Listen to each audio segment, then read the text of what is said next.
Do not turn away from this hour. What is reaching you now did not arrive by chance, and it is not one more noise in a loud day. I am your God, and I am the one speaking. Hear me before anything else happens. Something is moving toward you. It is close.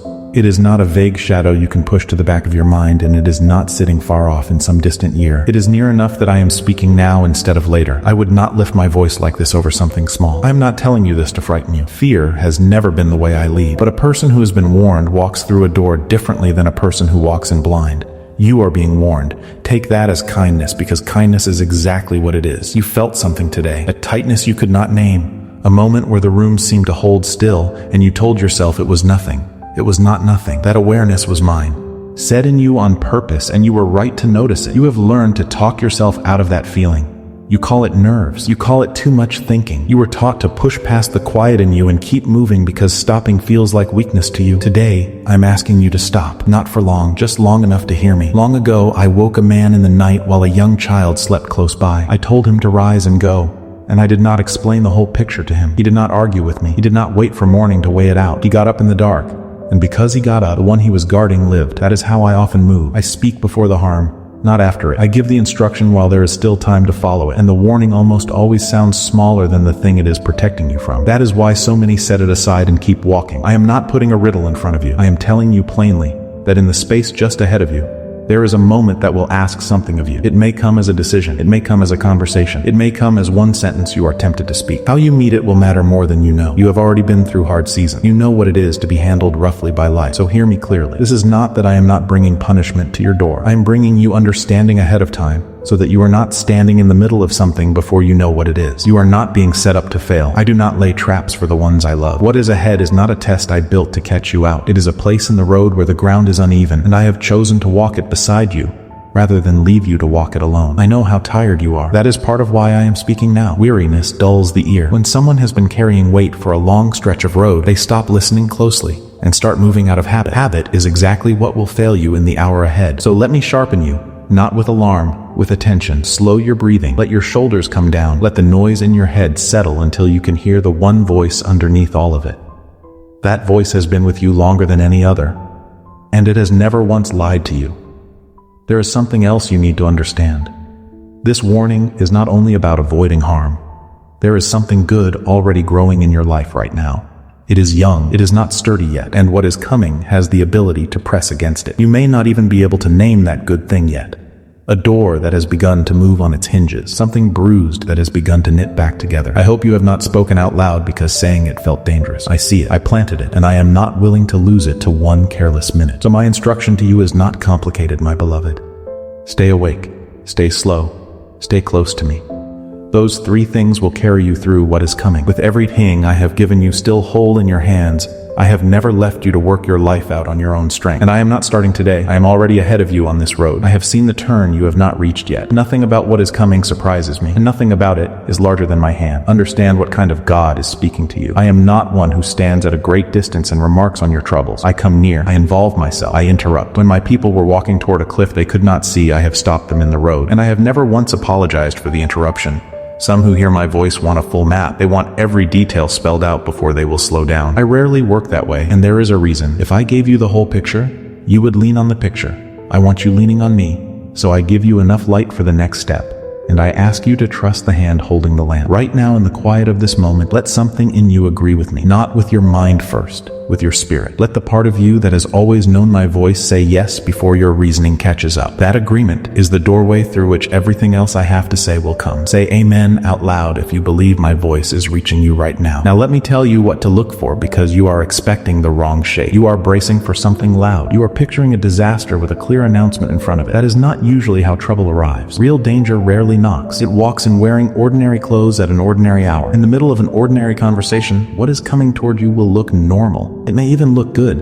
It may look like relief, or like an answer, or like a door finally opening after a long stretch of closed one. That is what makes it difficult. You have been waiting so long for something to open that you may not stop to ask who is holding the handle. Hear a story from my own record, because I want you to see this clearly. When my people crossed into the land, I promised them a group came to meet them. Their sandals were worn through. Their bread was dry and crumbling. Their clothing hung in patches. They said they had traveled from a country far away, and everything about them supported the claim. My people looked at the worn sandals. They looked at the old bread. It all made sense to their eyes. So they made an agreement with these travelers and bound themselves to it. And my word records the reason it went wrong in one short line. They did not ask me. That is the whole of it. They did not ask me. Not because they were rebellious. Not because they hated me. Because the evidence looked so obvious that asking felt unnecessary. The sandals were worn. What more was there to know? The neighbors were not from far away at all. They lived a short walk from the camp. The worn sandals were a costume. And my people carried that agreement for generations because of a minute they did not think to bring to me. I am telling you this because in the hour ahead,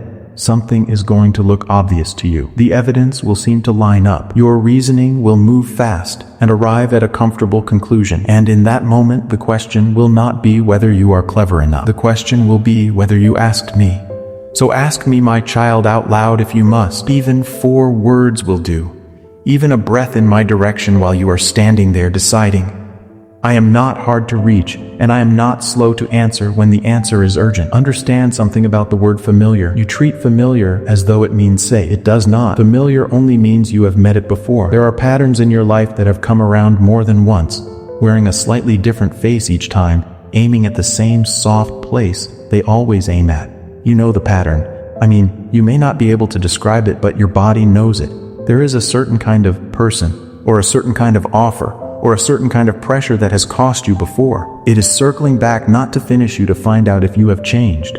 You have changed. That is the part you keep forgetting. You are measuring yourself against who you were the last time this came around. And that measurement is out of date. Something in you has been strengthened since then. Today you will meet the same pattern with a different person standing inside your name.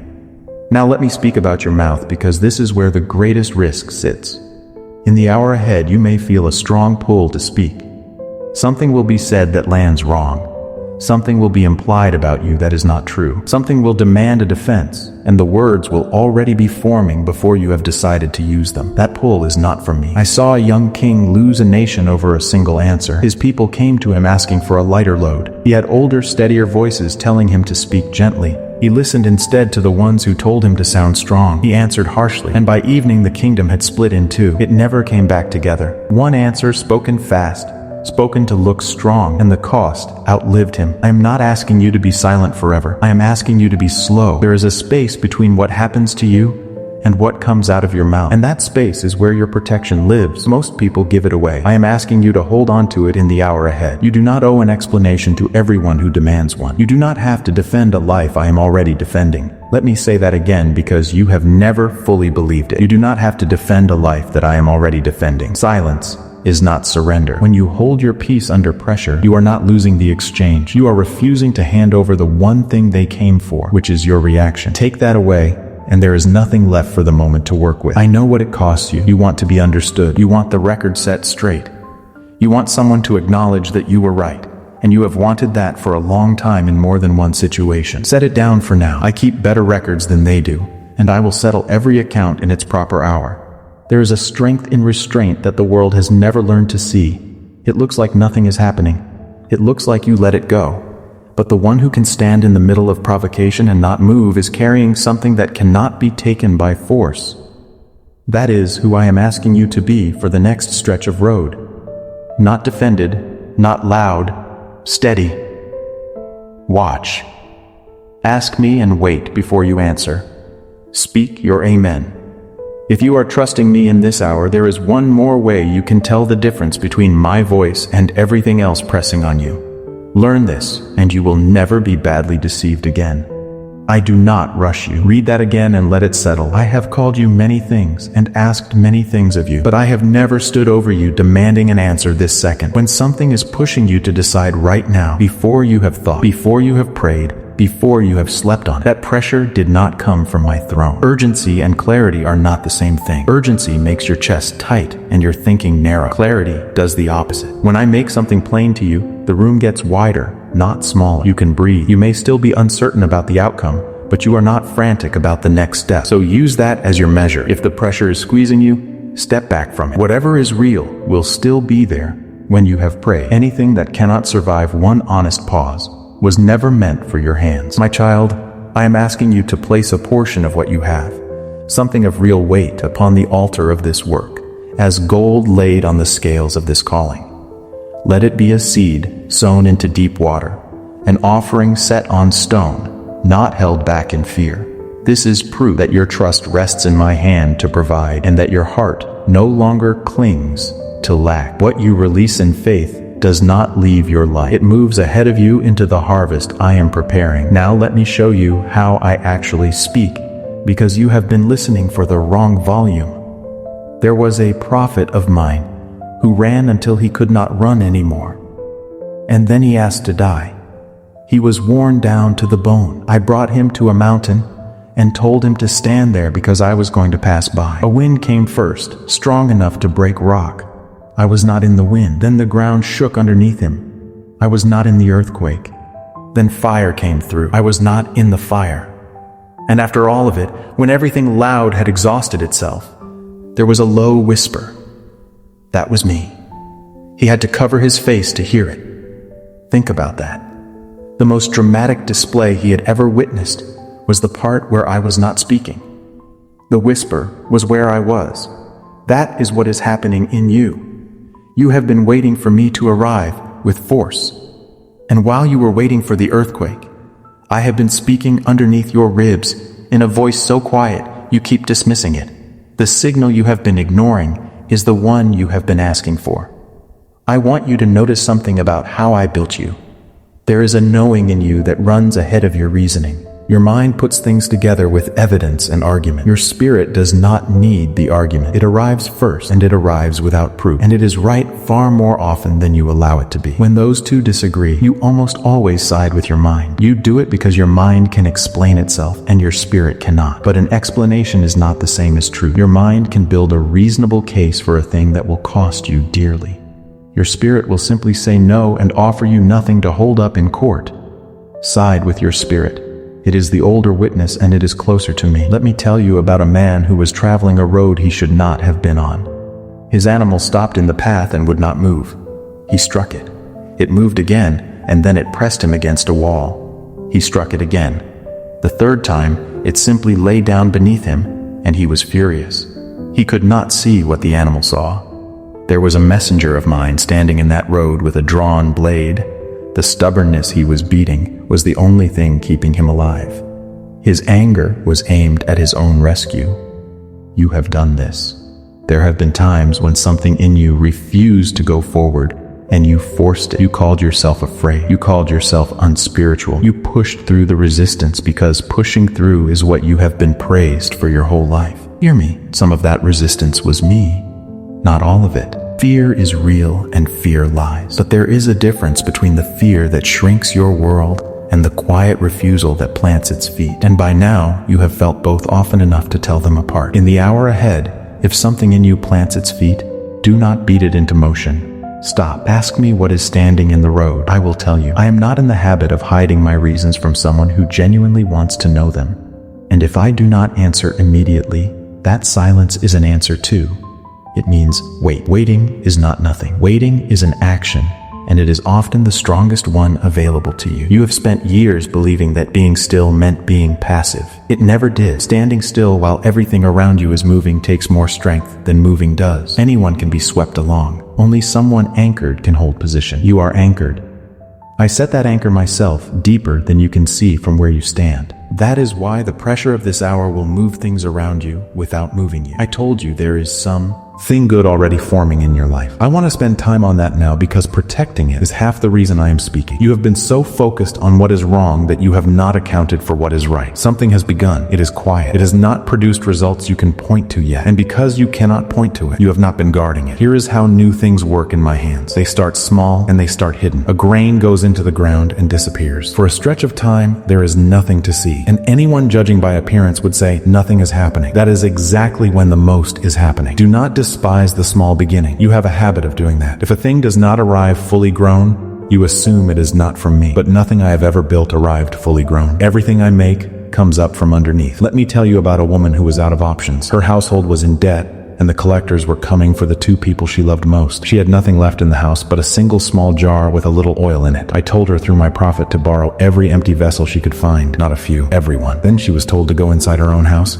shut the door behind her, and pour. Notice the door. She was told to shut it. What happened next was not for the street to see. She poured from that small jar, and it kept pouring, vessel after vessel, until there were no more empty containers left to fill. The oil stopped only when the room ran out of room. Then the debt was paid, and the two she loved were kept. I want you to see two things in that. The first is that the amount in her hand was never the limit. The limit was how many empty vessels she was willing to gather. The second is that it happened behind a closed door. There are things in your life right now that need a closed door. Not because they are shameful, because they are young. A young thing does not need an audience. It needs quiet and it needs time. So stop announcing it. Stop laying it out for people who have never once been glad for you. You have a habit of taking the newest, most tender thing in your life and handing it to whoever asks. And then you wonder why the joy leaks out of it. Guard the door. Pour in private. Let the results speak later. When the thing is strong enough to be seen, there is one more thing that will come for what is forming in you. And it will not come as an attack. It will come as an invitation. I had a man rebuilding a broken wall. The city he loved had been in ruins for years,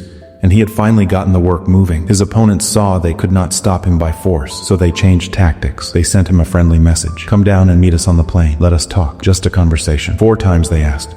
4 times he sent back the same answer. I am doing a great work, and I cannot come down. He was not being rude. He was being accurate. He understood something you need to understand today. There was nothing wrong with the plane. The problem was that he was on the wall, and the wall was where the work was, and every step down was a step away from it. You're going to be invited down. Something will present itself as reasonable, harmless, even overdue. A conversation you should have, a situation you should address, a person you should finally deal with. And it will all sound so sensible that refusing will feel like avoidance. Ask one question. Does this take me up or does it take me down? Not whether it is fair, not whether they deserve an answer, whether it moves you toward the work I have given you or away from it. You do not have to attend every meeting you are called to. You do not have to answer every accusation. You do not have to descend to the level of every argument in order to prove that you could have won it. Stay on the wall. I know this is hard for you because you were raised to be reachable. You answer, you show up, you explain. Being unavailable feels to you like being unkind, but there is a season for open hands and a season for a closed door. And I'm telling you plainly which season you are in. The ones who love you will still be there when the wall is finished. The ones who only wanted you off the wall will lose interest, and their leaving will teach you something you needed to learn anyway. Let me speak to the tiredness now, because I know the door and the wall both take strength you feel short of. You have been holding a great deal together with very little help. You have been the steady one in rooms where no one asked whether you were steady, and you have started to believe that if you stop holding, everything falls. That is not true. I am the one holding. You are leaning against something that does not depend on your grip. You may loosen your hands without the world coming apart, and you may rest without losing your place. So rest tonight, not because the danger is gone, but because rest is part of how I prepare you. A tired person makes hasty choices. A rested person waits well. I would rather you meet the hour ahead unhurried and clear than exhausted and impressive. What is forming in you is worth this care. I would not warn you over something disposable. The strength of a warning tells you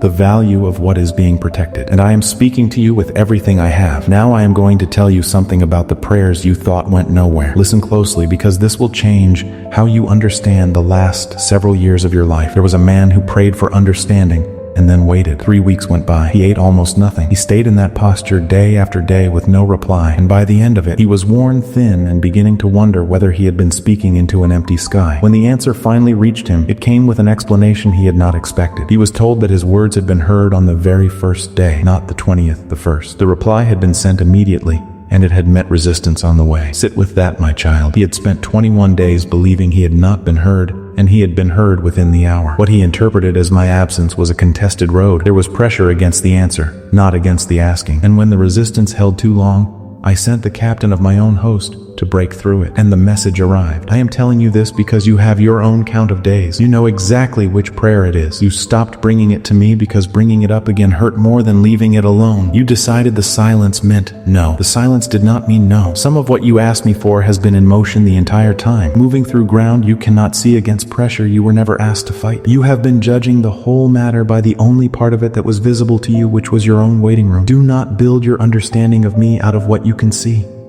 You are looking at one small window and drawing conclusions about the whole house. There was a servant of my prophet who woke early one morning and looked out over the city. It was surrounded.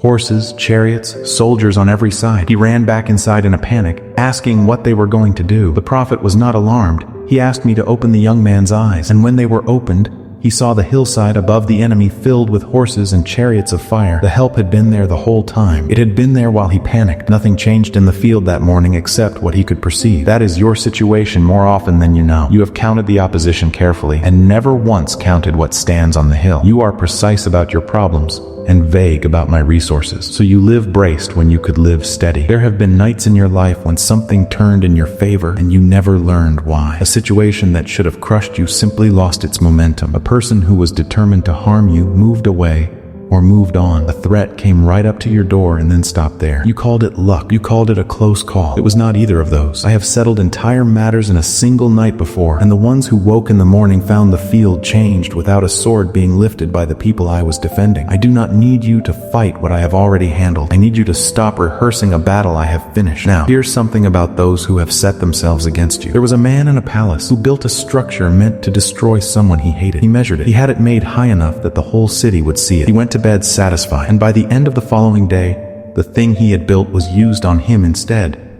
I did not need to construct anything to answer him. He had already done the work himself. That is very often how it goes. Malice is a poor builder. Given enough time, it collapses inward on the one who made it, and I do not have to lift a hand to arrange that. So take your attention off them. You have given years of thought to people who no longer deserve a single minute of it. You have argued with them in your head, won speeches you will never deliver, and rehearsed old wounds until you knew them by heart. All of that is time taken out of your one life and handed to someone who does not even know they have it. I will handle them. I am better at it than you are, and I am not emotional about it. And there is something else harder to hear, but truer than anything you have believed about your past. What was aimed at your harm has not stayed harmful. I have taken more than one act of cruelty and made it the exact door through which the person walked into their purpose. Think of the young man sold by his own household and carried to a foreign country in chains. Years later, he stood in front of the same people with power to end them, and he told them plainly that what they intended for harm, I intended for good. He did not pretend it was not cruel. He named it as cruelty, and then told them what I had done with it. I am not asking you to call your wounds a blessing. They were not. I am telling you that I am able to take what was done to you and set it to work for a purpose those people never imagined and would not have chosen. That is not the same as excusing them. It is bigger than that. So stand where you are and stop carrying the weight of your own defense. The road ahead of you has been walked already by me. The resistance you cannot see is being handled by hands stronger than yours. And the hour that is coming has no power to take from you what I have decided to keep. Let your amen be heard if your faith is still standing. Now let me tell you what happens on the other side of this hour. Because there is another side and you will reach it.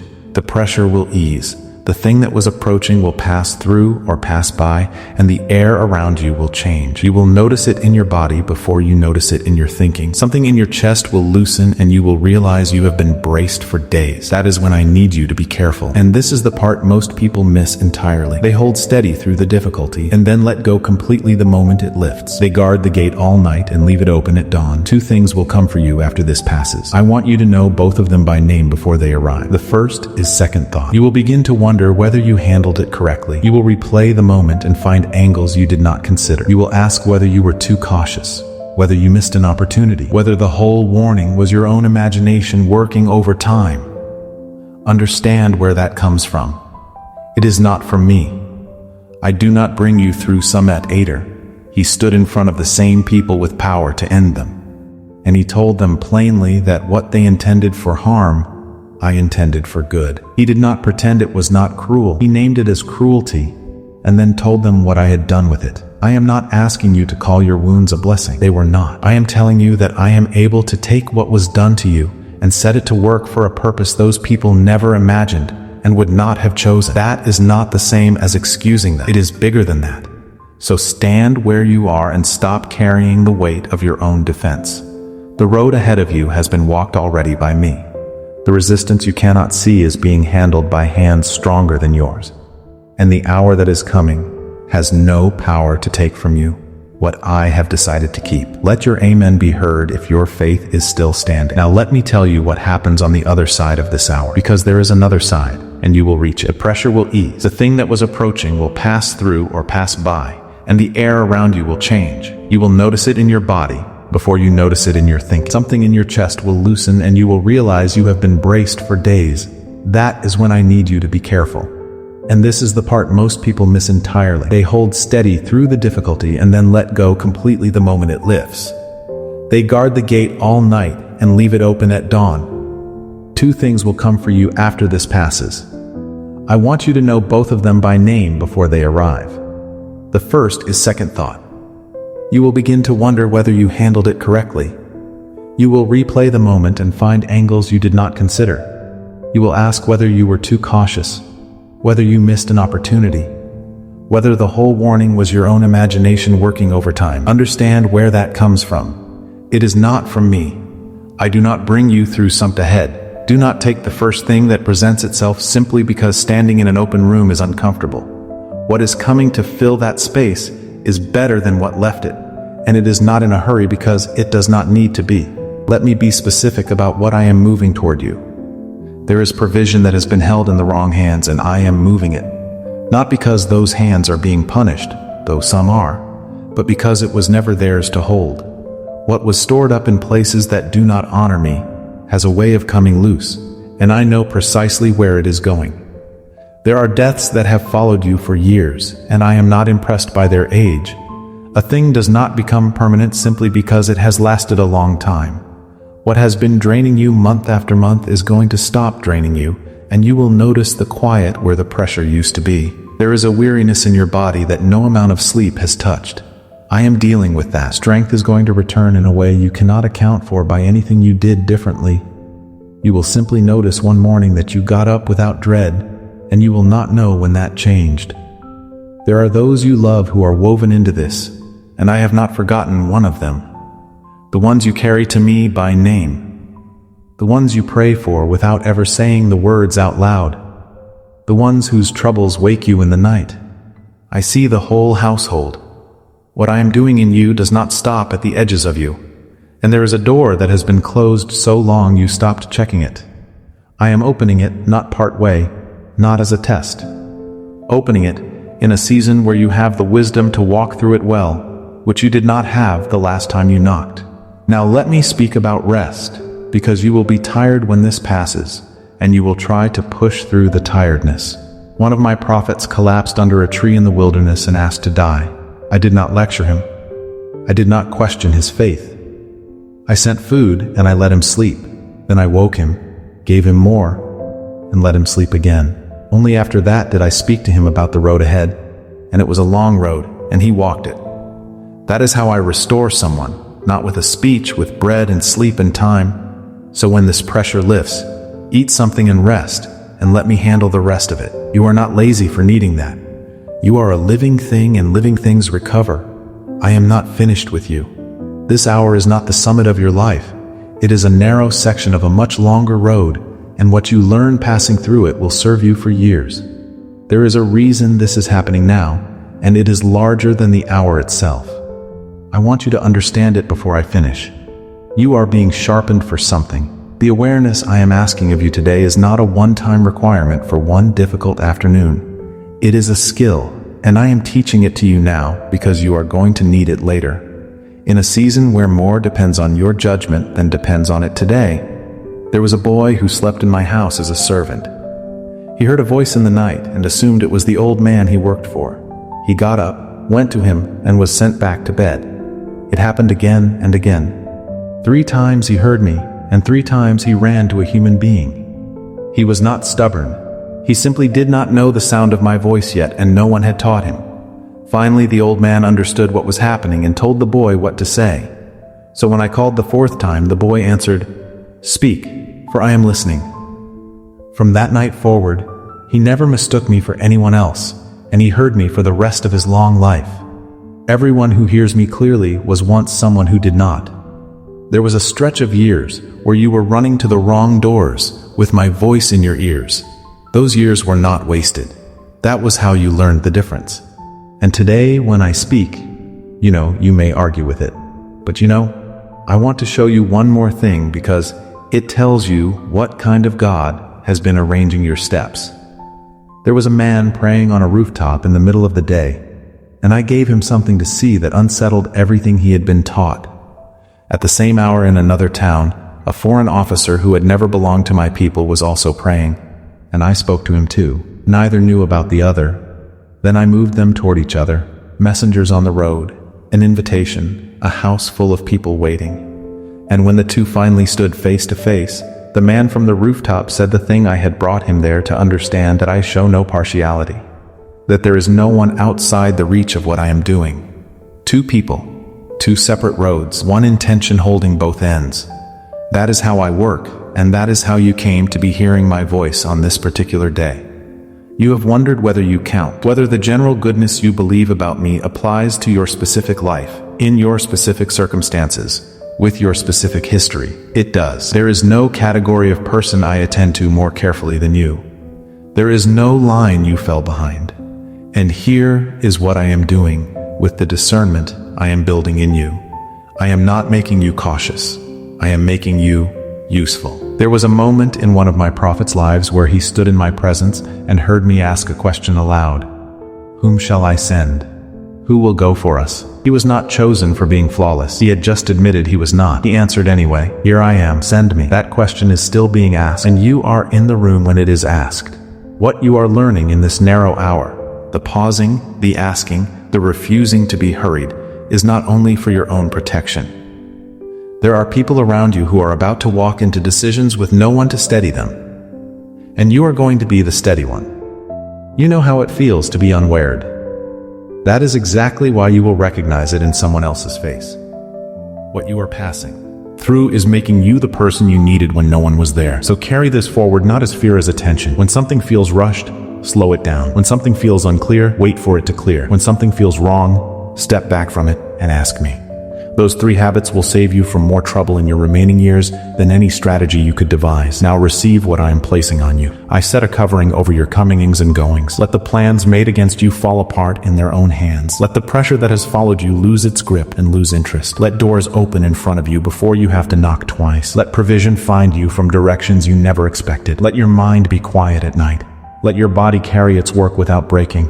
Let your judgment be clear at the exact moment you need it, and not 1 minute later. Let the peace I give you be the kind that does not depend on your circumstances behaving. Let the ones you love be kept. Let your house be a place where I am welcome and where tired people can breathe. Let what you build outlast you. Let the good you have done quietly return to you in ways you cannot trace. And let this word stay with you, not as an impressive moment you once had, but as something that changes how you walk from here. The hour ahead is real. I have not exaggerated it, and I will not soften it. But you are not walking into it alone, and you are not walking into it uninformed. And those two things together are enough. I have gone ahead of you. I have looked at the turn you have not reached. I have measured what is waiting there against what I have placed in you.